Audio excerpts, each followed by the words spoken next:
महत्त्वाची बातमी आहे। माजी आमदार बाबाजानी दुर्राणी राष्ट्रवादीत प्रवेश करणार। 8 तारखेला अजितदादांच्या उपस्थितीत दुर्राणी पक्षप्रवेश करणार आहेत। कार्यकर्त्यांची भावना लक्षात घेत पक्षप्रवेश करणार असल्याचं दुर्राणींनी म्हटलंय। अधिकृत बाबाजानी दुर्राणी अजितदादांच्या गटात दाखल झाल्याचं म्हणता येईल का?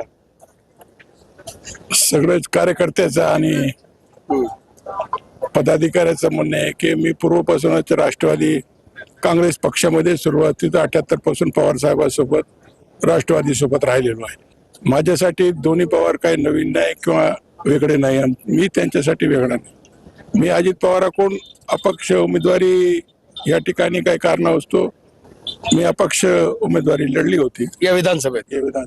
पण मी सर्व कार्यकर्त्याचा मनोगत जाणून घेतला आणि येत्या 8 तारखेला राष्ट्रवादी काँग्रेस पक्ष अजित पवार गटामध्ये अधिकृतरित्या सर्व कार्यकर्त्यासह या ठिकाणी पात्रतेचा मेळावा घेऊन जाहीर प्रवेश करणार आहे। कॅमेरा पर्सन सय्यद खिजरसह नजीर खान, TV9 मराठी, पाथरी, परभणी।